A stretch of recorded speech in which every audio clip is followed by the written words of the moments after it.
Terima kasih Anda masih bersama kami di Halo Indonesia. Sebagai panti rehabilitasi narkoba, Mutiara Abadi Binjai ini membuka sebuah layanan bank sampah yang kemudian dananya digunakan sebagai dana subsidi untuk merawat atau menjadi media teman-teman melakukan rehabilitasi khususnya untuk mereka yang tidak mampu. Seperti apa kisahnya?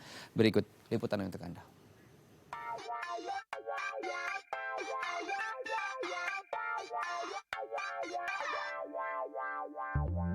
Yayasan Rehabilitasi Narkoba Mutiara Abadi Binjai menggagas bank sampah bernama Mutiara yang berlokasi di Jalan Jenderal Gatot Subroto, Binjai Barat, Kota Binjai, Sumatera Utara. Di bank sampah ini, masyarakat dapat menyumbangkan sampah daur ulangnya untuk dijual ke pengepul, yang kemudian menjadi dana pendukung serta operasional yayasan rehabilitasi bagi korban penyalahgunaan narkoba. Selain itu, yayasan ini juga mempersilahkan keluarga ekonomi lemah untuk membayar biaya rehabilitasi dengan sampah daur ulang untuk merehabilitas anggota keluarganya yang harus melakukan rehabilitasi akibat penyalahgunaan narkoba. Bagaimana kemudian sejarah berdirinya bank sampah tersebut dan seperti apa kemudian pola subsidi yang dilakukan untuk dananya digunakan oleh teman-teman melakukan rehabilitasi. Untuk membahasnya sudah terhubung bersama saya melalui sambungan Zoom ada Ebenezer selaku Ketua Yayasan dari Rehabilitasi MAB. Saya akan sapa. Selamat siang, Bang Eben. Siang, Bang. Iya, Bang Eben, apa kabar Bang? Semoga sehat. Sehat sentosa selalu, Bang. Baik, ini menarik sekali Bang Eben. Ada beberapa layanan bank sampah kemudian bisa untuk berobat. Nah ternyata bisa juga kemudian pola ini diterapkan untuk rehabilitasi. Bagaimana sejarah awalnya akhirnya kemudian terfikir untuk memanfaatkan layanan ini yang istilahnya apa ya, dikawinkan gitu ya dengan pola rehabilitasi kepada anak-anak yang membutuhkan terutama. Oke, Bang. Pertama, sedikit saya jelaskan, Bang. Program ini berdirinya Bank Sampah adanya keluarga yang bermohon untuk anaknya dibina, tetapi memiliki kendala, Bang, di dalam pembiayaan, Bang. Nah, berawal dari sini, seorang ibu bersujud mencium kaki saya, Bang. Dan dari sini saya terpanggil untuk membuat suatu ide. Bagaimana sih saya membantu keluarga sementara saya memiliki keterbatasan juga dalam untuk pembiayaan. Karena kan pembiayaan ini juga, Bang, ada cukup biayanya, Bang. Biaya makannya juga kita tanggung, biaya perobatannya juga kita tanggung, Bang. Jadi berawal dari seorang ibu itu yang bermohon bersujud, disinilah saya terpanggil membuat konsep bank sampah. Ya, apa sih yang nggak bisa dibuat kalau kita punya niat, Bang? Oke, jadi ceritanya saat itu memang tersentuh karena ada seorang ibu yang memohon untuk kemudian bisa anaknya direhab. Nah, Bang Eben ini memang basicnya sebagai rehabilitator atau ada basicnya dari pegiat lingkungan saja sampai kemudian seorang ibu tadi memohon untuk anaknya bisa rehab dengan Bang Eben. Oke, Bang. Saya pekerja juga, Bang, memiliki tanggung jawab, yaitu diberikan amanah menjadi ketua yayasan. Saya di situ menjadi staf psikolog untuk bimbingan konseling. Tetapi saya bekerja situ di 2017, Bang. Jadi berawal dari situ memiliki rasa iba yang tinggi, Bang. Melihat, wah, zaman sekarang berbahaya dan tidak mengerti sulitnya ekonomi, Bang. Tetapi karena pergaulan yang cukup buruk mempengaruhi mereka, Bang. Oke. Berarti sempat melakukan pendampingan juga ya Bang Eben ya terhadap para pengguna yang sebelumnya gitu ya, sebelum kemudian mendirikan Bank Sampah Mutiara ini. Iya, Bang. Benar, Bang. Oke. Bang Eben mungkin bisa diceritakan kenapa harus kemudian memilih mengolah sampah, karena kalau kita lihat pola rehabilitasi asupan dana gitu atau sumber dana dari rehabilitasi untuk di tempat-tempat lain kan bisa dari pemerintah ataupun bisa kemudian lembaga yayasan yang memiliki donatur tetap gitu. Kenapa kemudian akhirnya mengkolaborasikan antara lingkungan, menjaga lingkungan, daur ulang gitu dengan rehabilitasi teman-teman? Oke, Bang. Ini pertama sedikit saya ceritakan. Yayasan Mutiara Badi Binjai ini adalah yayasan swasta, Bang. Dan memiliki subsidi dari pemerintah itu yang cukup terbatas. Hanya 5 orang yang diberikan subsidi dari pemerintah Kota Binjai.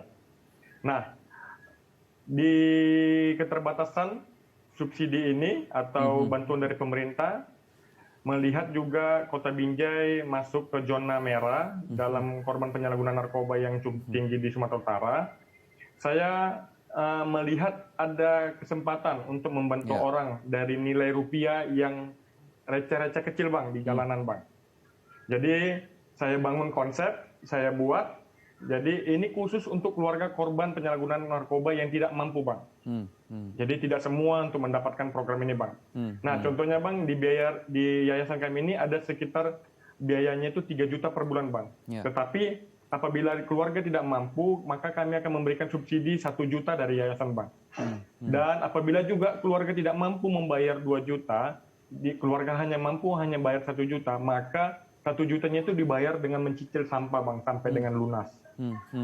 Dengan komitmen, nanti keluarga tersebut bersedia untuk menjadi relawan sedekah sampah, Bang. Nah, Bank Sampah Mutiara ini, Bang, ada 2 program, yaitu pertama bayar biaya rehab dengan sampah, yang kedua sedekah sampah, Bang. Nah, sedekah sampah ini sedikit saya ingin ceritakan regulasinya. Sedekah sampah ini, Abang yang peduli dengan korban penyalahgunaan narkoba, Abang bisa menyisikan sampah kepada kami, ya seperti nilai-nilai keagamaan, beramal untuk mendapatkan berkah. Jadi sampah itu, Bang, nggak selamanya ya tidak punya nilai, Bang. Bisa juga punya nilai keagamaan, yaitu berkah yang kita dapatkan, Bang. Nah, jadi apabila nanti sedekah sampahnya sudah terkumpul, seperti baru-baru ini kami sudah menjualkan sekitar 140 kilo dan uangnya terkumpul sekitar 1.100.000. Nah, nanti ini akan kami sumbangkan kepada keluarga yang tidak mampu, Bang. Itu dia, Bang. Jadi sedekah sampah ini ya cukup banyak yang diberikan dukungan dari masyarakat, Bang. Jadi untuk masyarakat bukan ya. Untuk yang umum, masyarakat umum gitu ya. Bukan keluarga korban bisa kemudian berpartisipasi dengan program sedekah sampah tadi. Tetapi untuk mereka yang kemudian mengikuti program bayar dengan sampah, nah mereka harus menjadi relawan tadi gitu ya. Nah, berarti dia nanti akan bertugas di lingkungan masyarakat masing-masing sebagai pengepul awal gitu ya. Betul ya, Bang Eben ya? Benar, Bang.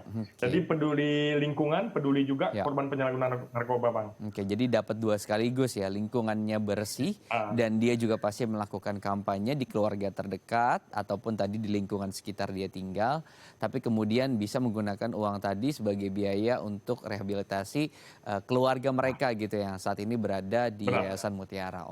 Sejauh ini ada berapa teman-teman yang menjalani rehabilitasi, Bang Eben? Sejauh ini ada teman-teman, kami ada 8 orang, Bang, yang berjalan untuk menjadi penggerak relawan ini, Bang. Ini penyalahgunaannya dia memang dari kelompok atau golongan usia remaja atau mahasiswa atau sudah dewasa? Dan untuk kali ini, Bang, kita banyak membina golongan anak remaja, Bang. Ya, cukup tinggi, Bang, tahun ini, Bang. Tinggi. Jadi mereka kesehariannya apa aja, Bang Eben, di tempat rehabilitasi? Apakah juga ikut partisipasi sebagai relawan? Seperti kan karena sampah itu harus diolah gitu ya. Tidak hanya datang ditimbang langsung dijual, tapi juga harus diolah kembali gitu. Bang. Nah, kalau untuk sampah ini, Bang, kita tidak melibatkan binaan-binaan kita, Bang. Kita kumpulkan sampah dan nanti akan diolah sama tim relawan, Bang. Dan pembinaan ini, Bang, tidak akan kita pergunakan tenaga mereka, Bang. Mereka tetap fokus untuk pembinaan, Bang. Dan pembinaan kita di yayasan ini sama seperti pembinaan di BNN Lido, Bang.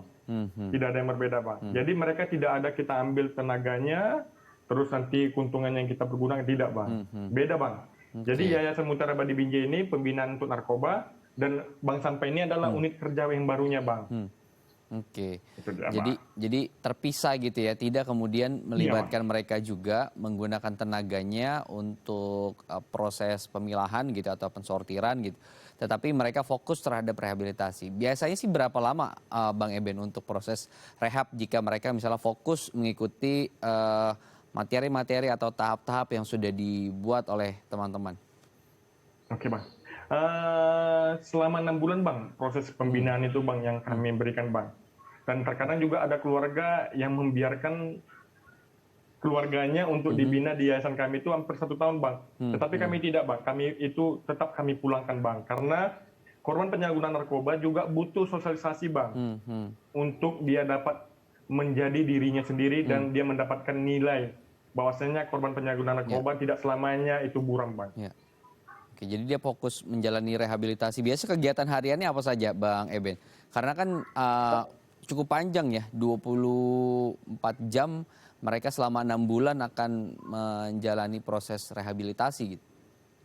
Oke, yang pertama, Bang, kita mulai dari kegiatan sholat subuh, Bang. Jam 5 pagi sampai jam 10 malam kita punya kegiatan. Ada kegiatan bimbingan kerohanian, bimbingan konseling, bimbingan konselor, bimbingan kesehatan, dan bimbingan psikologis dari psikolog. Nah, itu punya kegiatan masing-masing, Bang, setiap harinya. Jadi kita punya kegiatan pembelajaran, seminar, setiap sesi-sesinya, Bang. Jadi berbeda setiap sesinya, Bang.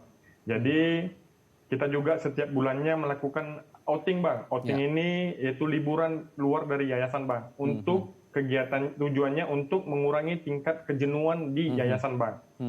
Nah, jadi juga kita ada vokasional pembuatan sabun cair, terus kita juga bercocok tanam, Bang. Jadi hasil bercocok tanam sama pembuatan sabun nanti kita akan jualkan juga dan akan kita sedekahkan untuk ke program bank sampah, Bang.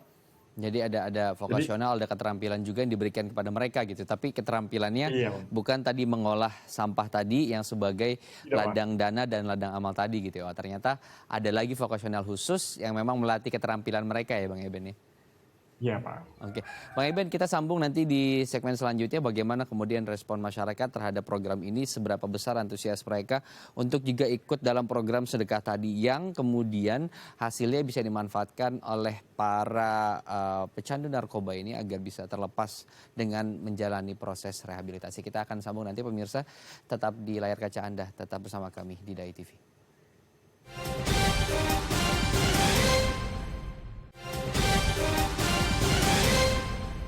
Terima kasih Anda masih bersama kami di Halo Indonesia. Kita akan kembali berbincang dengan Bang Eben, salah satu pengelola gitu ya dari Yayasan Mutiara Abadi Binjai. Bang Eben, bicara soal respon masyarakat sejauh ini selama teman-teman melakukan aktivitas rehabilitasi dan juga aktivitas pengelolaan bank sampah seperti apa, Bang? Banyak tidak kemudian mereka yang akhirnya tergerak untuk juga ikut serta sebagai relawan ataupun ikut serta bersedekah sampah? Oke, Bang. Kita juga cukup antusias, Bang, masyarakat mendukung program Bank Sampah Mutiara ini, Bang. Ada dari unsur komunitas seperti ya unsur dari konsorsium, Bang, dari beberapa lembaga yayasan seperti ada Bank Sampah New Normal yang ada di Medan. Ya. Ada ada yayasan Yapemas, Yayasan Peduli Masyarakat yang ada di Kota Medan juga. Dan Aksi Baik, Bang, juga yang ada di Kota Binjai. Kemudian komunitasnya ada juga dari Gamki Binjai dan Karang Taruna Binjai juga, Bang. Cukup antusias sekali, Bang, masyarakat mendukung program ini dan saya rasa ini menurut saya sih, Bang, ya, ini pertama di Indonesia mungkin, Bang, ya. Mungkin menurut saya, Bang, dengan program seperti ini, Bang.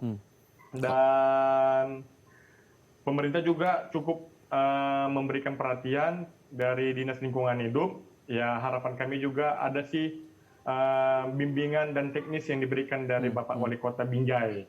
Itu sih harapan kami, Bang.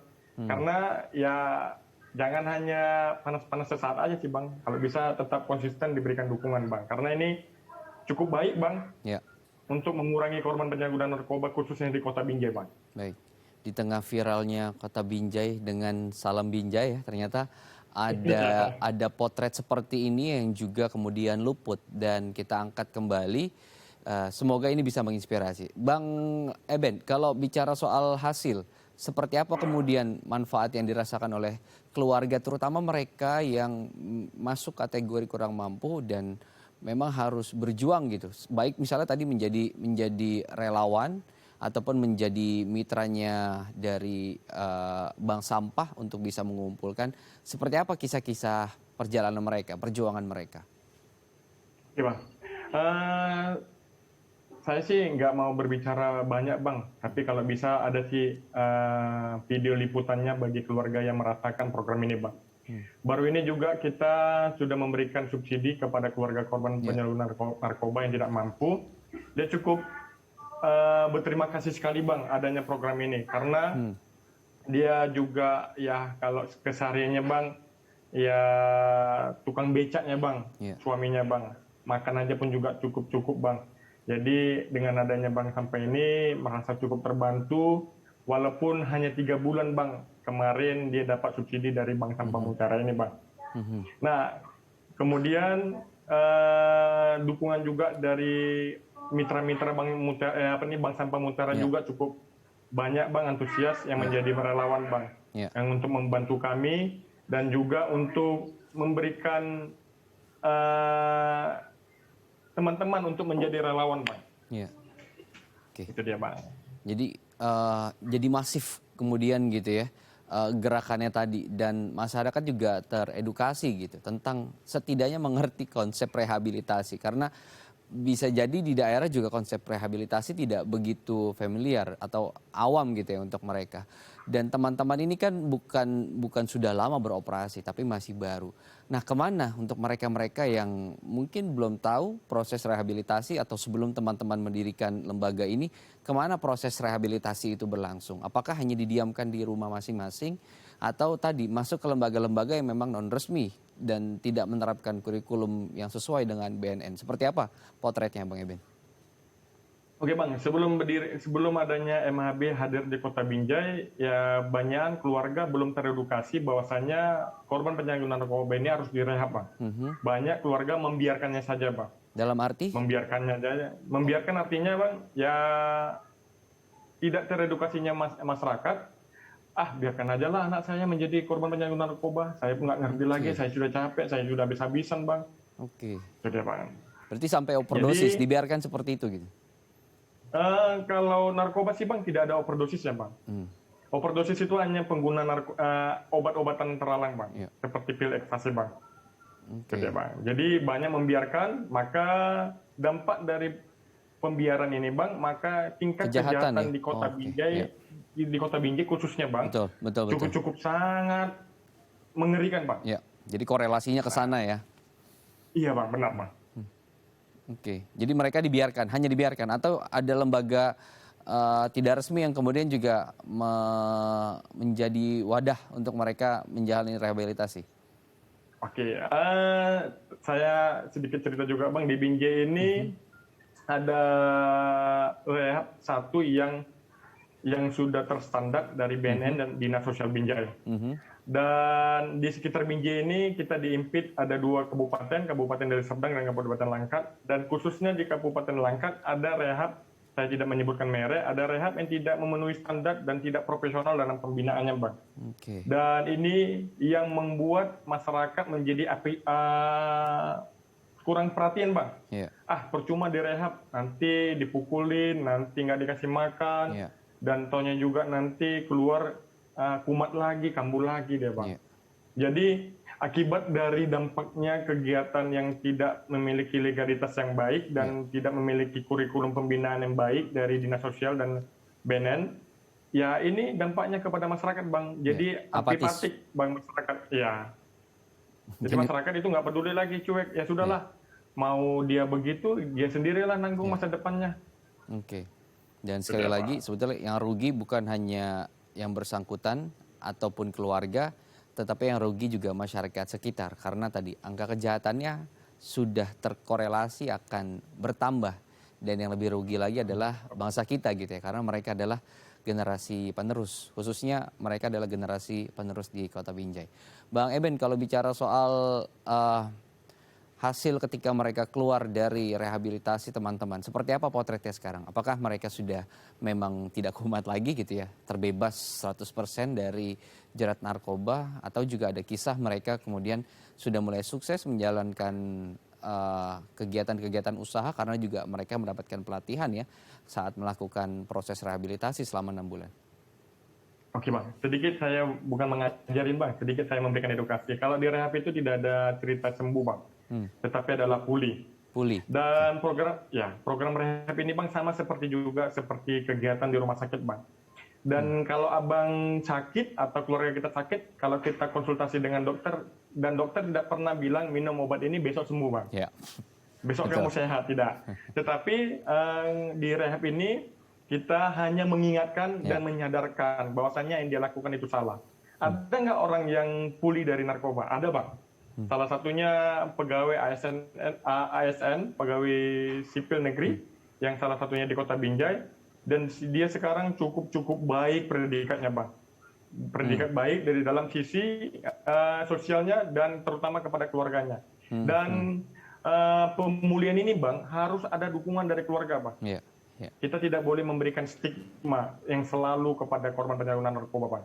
Kita harus memberikan sentuhan komunikasi yang baik, sentuhan kasih dan sentuhan rangkulan, karena orang ini Bang selama hidupnya sudah terjas dan tersudutkan Bang.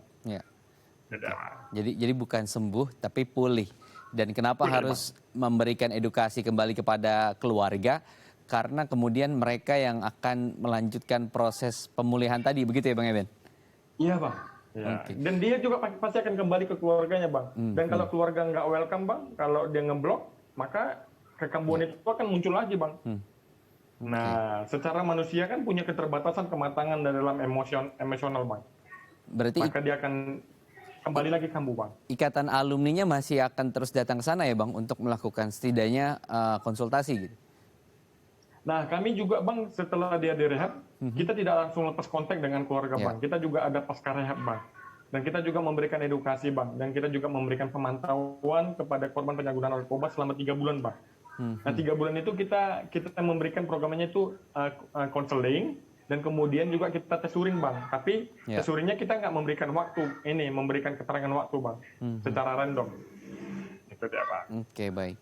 Kalau kita bicara soal kasus, kan biasanya dia tidak berdiri sendiri di sebuah daerah atau kota. Biasanya mereka akan mengikat gitu ya di kabupaten sekitarnya atau kota penunjang gitu.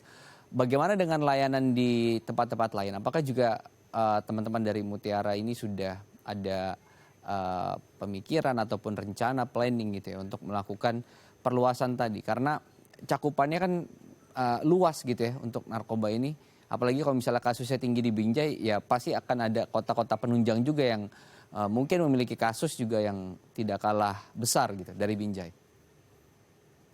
Ya Bang, setiap di daerah Bang pasti punya rehabilitasi Bang.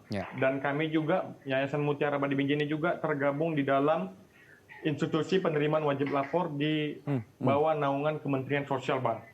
Jadi di Sumatera Utara ini Bang ada 24 yayasan yang bergabung di IPWL Bang. Jadi setiap daerah itu pasti punya rehab Bang. Dan programnya Bang, ada programnya dikombinasi Bang. Ada program narkotik anonimus, ada therapeutic community. Therapeutic community ini adalah Bang pemulihan lewat dari kelompok Bang. Dan anonimus ini adalah Bang program kegiatan konseling Bang, pembinaan konseling untuk dia memberikan kejujuran dia Bang, bahwasannya dia masih sulit untuk melepaskannya. Jadi masing-masing berbeda Bang program-programnya Bang. Ada yang berbasis keagamaan Bang. Nah berbasis keagamaan ini tidak ada seperti yang kami kerjakan ini Bang, kegiatan kami ini Bang. Mereka hanya beribadah, kegiatan Bang. Itu dia Bang. Intinya adalah masyarakat harus kemudian sadar tentang pentingnya rehabilitasi sebelum terlambat gitu ya.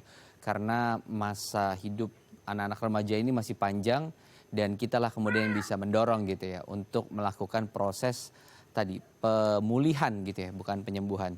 Dan ini bisa berjalan dengan tadi dorongan dari kita atau masyarakat sekitar. Bang Eben, terima kasih sudah berbagi inspirasi siang hari ini. Semoga lebih banyak masyarakat khususnya yang di Binjai ya yang lebih sadar tentang pentingnya rehabilitasi. Terima kasih Bang Eben. Bang, selamat siang Bang, terima kasih banyak Bang. Baik. Ya, pemirsa, usai jeda kita masih akan menghadirkan beragam informasi menarik dan juga inspiratif lainnya. Untuk itu tetap bersama kami di Hal Indonesia.